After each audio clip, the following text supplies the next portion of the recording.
Hey guys, welcome back to সিনে সুমন। তো তুফান cinema Kolkata release হয়েছে আজকে। তো সেখানকার কিছু আতেলদের আতলামি দেখে ভাবলাম এই ব্যাপারটা নিয়ে কথা বলতেই হয়। তো আজকে এই ভিডিওতে আমি তুলে ধরবো আপনাদের কাছে যে আতেল কি, কত প্রকার, আতেলদের পরিচয় এবং আতলামি কাকে বলে। আতেল মানে হচ্ছে সিরিয়াল আর মেইন স্ট্রিম কমার্শিয়াল সিনেমার পার্থক্য না বোঝা। আজকে এমনই কিছু মানুষদের নিয়ে কথা বলবো এই ভিডিওতে। তো আমি নিজেই আতেল কথার মানে একটা সময় বুঝতাম না, কিন্তু যখন ধীরে ধীরে আতেল শব্দের মানেটা বুঝতে শিখেছি তখন নিজের চোখেই পার্থক্যটা বুঝে গেছি। তা একটা সময়ের কলকাতা সিনেমার চাঙ্গা ইন্ডাস্ট্রি টলিউড, সেই কলকাতার টলিউড ইন্ডাস্ট্রি এখন ধুকে ধুকে মরতেছে। তাদের ওখানে মেইন স্ট্রিম কমার্শিয়াল সিনেমা হচ্ছে না, হলেও সেটা কি পপুলারিটি পাচ্ছে না। লাস্ট জিতের চেঙ্গিস এত এফোর্ট, এত বাজেট, এত একটা ভালো প্রজেক্ট হওয়ার পরও আশানুরূপ ফল পায় নাই। তাদের জন্য এই সমস্ত আতেল কিছু লোকদের জন্য, কারণ তারা গত 5-7টা বছর কলকাতা ইন্ডাস্ট্রির সিনেমা প্রেমী মানুষদেরকে কপি কপি এইটা সেটা বলে বলে মানুষের রুচির পার্থক্য তৈরি করে ফেলছে। এখন মোটামুটি কলকাতা ইন্ডাস্ট্রির সাধারণ যে দর্শক আছে, সিনেমার দর্শক, তারা এখন কনফিউজড হয়ে যায় যে কোনটা কমার্শিয়াল সিনেমা, কোনটা আর্ট ফিল্ম, কোনটা সিরিয়াল টাইপ অফ ফিল্ম। কারণ এদের বকবকানি শুনতে শুনতে এখন মানুষ কনফিউজড হয়ে গেছে, বিভক্ত হয়ে গেছে, দ্বিধা বিভক্ত হয়ে গেছে যে কোনটা দেখবো, কোনটা কি করবো, কোনটা ফিল্ম, কোনটা সিরিয়াল, কোনটা আর্ট ফিল্ম, কোনটা কমার্শিয়াল মারমার কাট কাট অ্যাকশন ফিল্ম, কোনটা পয়সা আসল ফিল্ম। লাস্ট কলকাতাতে অঙ্কুশ খুবই ভালো একটা এফোর্ট, ভালো একটা বাজেট দিয়ে, অনেক সময় নিয়ে, অনেক যত্ন নিয়ে মির্জা বানালো, কিন্তু ফলাফল কি আসলো সেটা আপনারা ভালো করেই জানেন।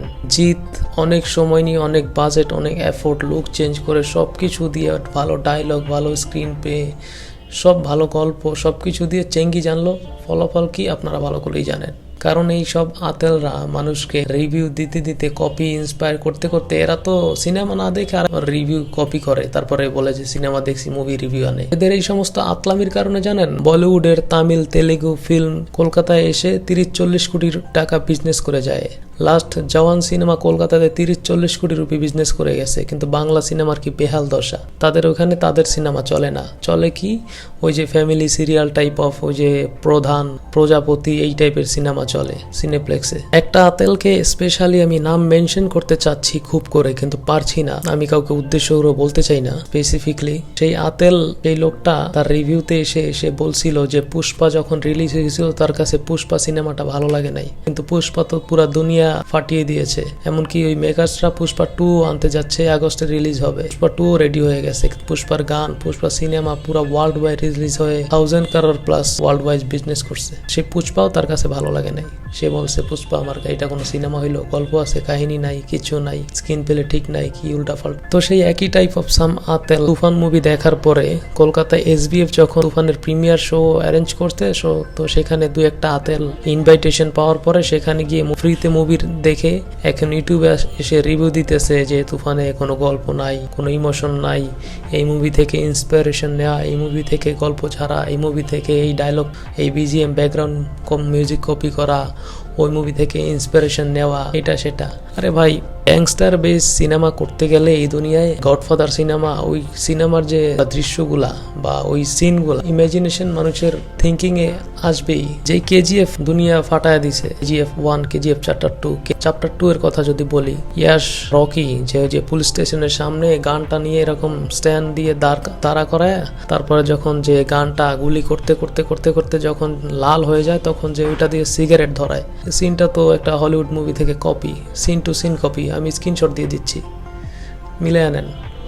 এরপরে হচ্ছে KGF এর ওই যে প্রাইম মিনিস্টারের অফিসে যায় রকি, যখন টেবিলে বসে বলে যে আমার কাছে একটা এরকম পৃথিবীর এরকম একটা আছে টেবিল, ওইটাও সোনার, টেবিল উপরে এরকম একটা গোলাকৃতি পৃথিবীর ওইটা আছে, ওইটাও সোনার, আপনি চাইলে আপনাকে সোনা দিয়ে মুড়িয়ে দিতে পারি। ওই তখন যে একটা ব্যাকগ্রাউন্ড মিউজিক বাজতেছিল, ওটা যে squid game, Korean series squid গেমের কপি, এটা কি আতেলরা দেখে নাই? এই সমস্ত আতেলদের কি বলবো, তারা ওই সবকিছু দেখার পরও KGF কে মাস্টারপিস বলছে KGF অনেক কিছু, KGF চ্যাপ্টার 2, তো KGF চ্যাপ্টার 2 থেকে আদৌ কোনো এরকম কোনো গল্প ছিল? Just screen play, swag, dialogue বাজি, অ্যাকশন। গ্যাংস্টার বেস সিনেমাগুলোতে মূলত এরকমই হয়, নায়কের সোয়াগ, স্টাইল, ডায়লগ বাজি, অ্যাকশন, এই সমস্ত মিলিয়ে আর কিছু কিছু শতকরা হয়তো 10-5% সিনেমা হয়তো থাকে, একটু একটা গল্প থাকে।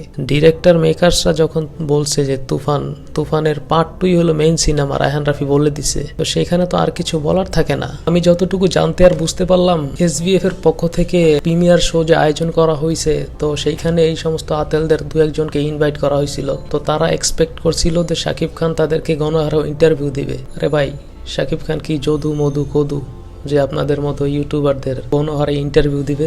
বাংলাদেশের মেইন স্ট্রিম মিডিয়ার যেই সমস্ত সাংবাদিক, তারাই শাকিব খানকে কালে ভদ্রে দেখা পায় 2-1টা ইন্টারভিউর জন্য। কালে ভদ্রে বছরে 2-1 বার।